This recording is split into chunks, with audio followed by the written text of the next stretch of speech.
ನಮಸ್ಕಾರ friends, welcome back to my channel. ನಾವು ಹಳ್ಳಿ ಕಡೆ ಹೋದಾಗ ಗದ್ದೆಗಳಲ್ಲಿ, ತೋಟಗಳಲ್ಲಿ ಬೆಳೆ ರಕ್ಷಣೆ ಮಾಡೋಕೆ ಬೆದರುಗೊಂಬೆ ನಿಲ್ಲಿಸೋದನ್ನ ನೋಡಿರ್ತೀವಿ. ಹಳೆ ಮಡಿಕೆ, ಹರಿದ ಬಟ್ಟೆ ಹಾಕಿ ನಿಲ್ಲಿಸಿರೋ ಆ ಗೊಂಬೆಗಳನ್ನ ನೋಡಿದ್ರೆ ಮನುಷ್ಯರೇ ನಿಂತಿರೋ ಹಾಗೆ ಕಾಣುತ್ತೆ ಅಲ್ವಾ? ಆದರೆ ಒಂದು ವೇಳೆ ಗೊಂಬೆಗೆ ನಿಜವಾಗ್ಲೂ ಜೀವ ಇದ್ರೆ, ಅದು ಕೇವಲ ಪಕ್ಷಿಗಳನ್ನ ಓಡಿಸೋಕೆ ಅಲ್ಲ, ಮನುಷ್ಯರನ್ನೇ ಭೇಟಿಯಾಡೋಕೆ ನಿಂತಿದ್ರೆ.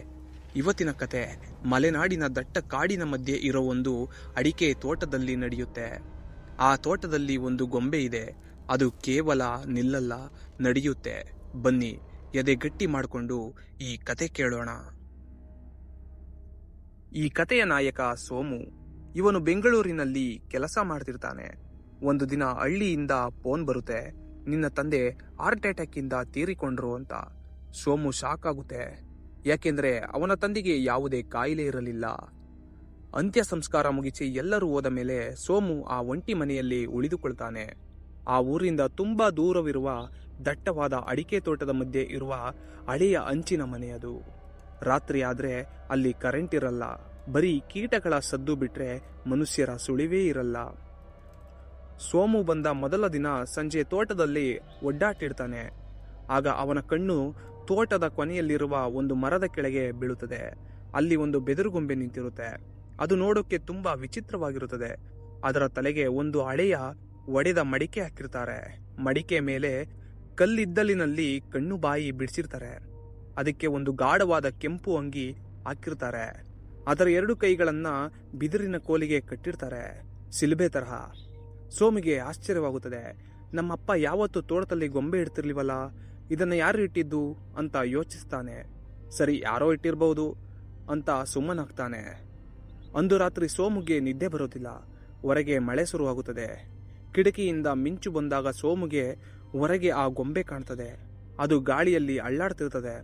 ಆದರೆ ಸೋಮುಗೆ ಒಂದು ಡೌಟ್ ಬರುತ್ತದೆ. ಸಂಜೆ ನೋಡಿದಾಗ ಅದು ತೋಟದ ಕೊನೆಯಲ್ಲಿತ್ತು. ಈಗ ನೋಡಿದ್ರೆ ಅದು ಮನೆಯ ಕಾಂಪೌಂಡ್ ಹತ್ರ ಇದೆ. ಅಂದ್ರೆ ಸುಮಾರು 50 ಅಡಿ ಮುಂದೆ ಬಂದ ಹಾಗೆ ಕಾಣುತ್ತಿದೆಯಲ್ಲ ಅಂತ ಅವನಿಗೆ ಡೌಟ್ ಬರ್ತದೆ. ಅವನು ಕಣ್ಣು ಉಜ್ಜಿಕೊಂಡು ನೋಡ್ತಾನೆ. ಕತ್ತಲೆಯಲ್ಲಿ ಸರಿಯಾಗಿ ಕಾಣಲ್ಲ. ನನ್ನ ಭ್ರಮೆ ಇರಬಹುದು ಅಂತ ಅವನು ಮಲ್ಕೊಂಡು ಬಿಡ್ತಾನೆ. ಸೋಮು ಜೊತೆ ಒಂದು ಟಾಮಿ ಅನ್ನೋ ಒಂದು ನಾಯಿ ಇರುತ್ತದೆ. 2ನೇ ದಿನ ರಾತ್ರಿ ಟಾಮಿ ಬಾಗಿಲು ಹತ್ತಿರ ನಿಂತು ಜೋರಾಗಿ ಬೊಗಳೋಕೆ ಶುರು ಮಾಡುತ್ತದೆ. ಅದು ಸಾಮಾನ್ಯವಾಗಿ ಬೊಗಳೋದಿಲ್ಲ. ಏನನ್ನು ನೋಡಿ ಎದುರಿ ಅಳುವ ಆಗಿತ್ತು. ಸೋಮು, ಟಾಮಿ ಸುಮ್ಮನಿರು ಅಂತ ಬೈತಾನೆ. ಸ್ವಲ್ಪ ಹೊತ್ತಲ್ಲಿ ಟಾಮಿ ಬೊಗಳೋದು ನಿಲ್ಲುತ್ತದೆ. ಬದಲಿಗೆ ಹೊರಗಡೆಯಿಂದ ಒಂದು ವಿಚಿತ್ರ ಶಬ್ದ ಕೇಳುತ್ತದೆ. ಬೆಳಗ್ಗೆ ಎದ್ದು ಬಾಗಿಲು ತೆರೆದಾಗ ಸೋಮುಗೆ ಎದೆ ಒಡೆಯುವ ದೃಶ್ಯ ಕಾಣುತ್ತದೆ. ಟಾಮಿ ಕಾಣ್ತಿಲ್ಲ, ಆದರೆ ಮನೆಯ ಹೊಸಲಿನ ಮೇಲೆ ರಕ್ತದ ಹನಿಗಳಿವೆ.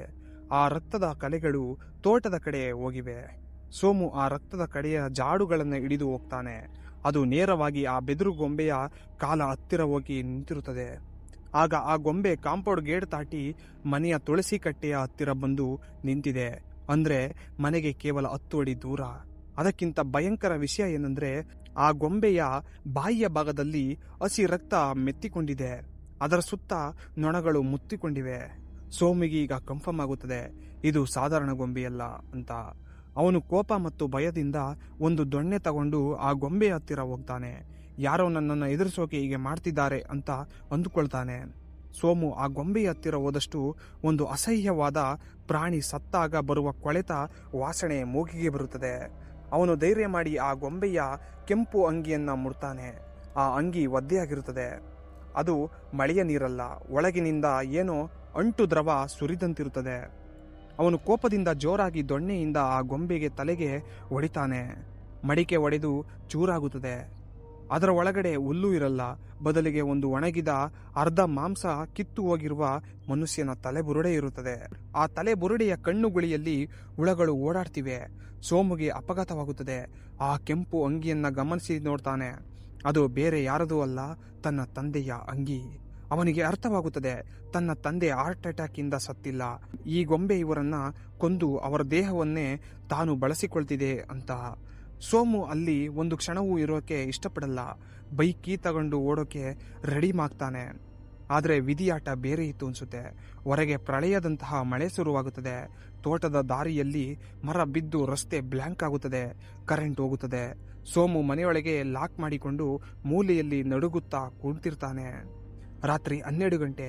ಮನೆಯ ಮುಖ್ಯ ಬಾಗಿಲ ಮೇಲೆ ಯಾರೋ ಮೆಲ್ಲಗೆ ತಟ್ಟುವ ಶಬ್ದ ಕೇಳುತ್ತದೆ. ಟಕ್ ಟಕ್ ಟಕ್ ಅಂತ.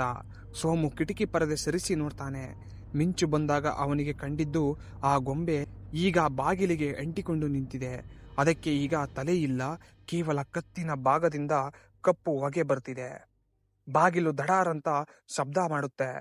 ಬಾಗಿಲಿನ ಚಿಲಕ ಮುರಿದು ಬೀಳುತ್ತದೆ. ಬಾಗಿಲು ನಿಧಾನವಾಗಿ ತೆರೆದುಕೊಳ್ಳುತ್ತದೆ. ಎದುರಿಗೆ ಆ ಶಿರವಿಲ್ಲದ ಗೊಂಬೆ ನಿಂತಿದೆ. ಅದು ಗಾಳಿಯಲ್ಲಿ ತೇಲುವಂತೆ ಮನೆಯೊಳಗೆ ಬರುತ್ತದೆ. ಸೋಮು ಮನೆಯಲ್ಲಿದ್ದ ಹಳೆಯ ಕೋವಿಯನ್ನ ಕೈಗೆತ್ತುಕೊಳ್ತಾನೆ. ಮುಂದೆ ಬಂದ್ರೆ ಸುಡ್ತೀನಿ ಅಂತ ಕಿರುಚುತ್ತಾನೆ. ಆ ಗೊಂಬೆಯ ದೇಹದಿಂದ ಒಂದು ಧ್ವನಿ ಬರುತ್ತದೆ. ಅದು ಗೊಗ್ಗರಾದ, ಮನುಷ್ಯನಲ್ಲದ ಧ್ವನಿ. ಸೋಮು, ನಾನು ನಿನ್ನ ತಂದೆ, ನನ್ನನ್ನೇ ಕೊಲ್ತೀಯಾ ಅಂತ. ಸೋಮು ಗೊಂದಲಕ್ಕೀಡಾಡ್ತಾನೆ. ಅಪ್ಪ ಅಂತ ಕೋವಿ ಕೆಳಗೆ ಇಳಿಸ್ತಾನೆ. ಗೊಂಬೆ ಹತ್ತಿರ ಬರುತ್ತದೆ. ಸೋಮು ಒಪ್ಪಿಕೊಳ್ಳಲು ಹೋಗ್ತಾನೆ. ಆದರೆ ತಕ್ಷಣ ಆ ಗೊಂಬೆಯ ಎದೆಯ ಭಾಗ ಸೀಳಿಕೊಳ್ಳುತ್ತದೆ. ಒಳಗಿನಿಂದ ಹರಿತವಾದ ಬಿದಿರು ಕೋಲುಗಳು ಹೊರಗೆ ಬಂದು ಸೋಮುನ ಎದೆಗೆ ಚುಚ್ಚುತ್ತದೆ. ಸೋಮು ರಕ್ತ ಕಾರುತ್ತಾ ಕೆಳಗೆ ಬೀಳ್ತಾನೆ. ಆಗ ಆ ಗೊಂಬೆ ಜೋರಾಗಿ ನಗುತ್ತಾ, ಅದು ತಂದೆಯ ಧ್ವನಿಯಲ್ಲ, ಅದು ಪಿಶಾಚಿಯ ನಗು.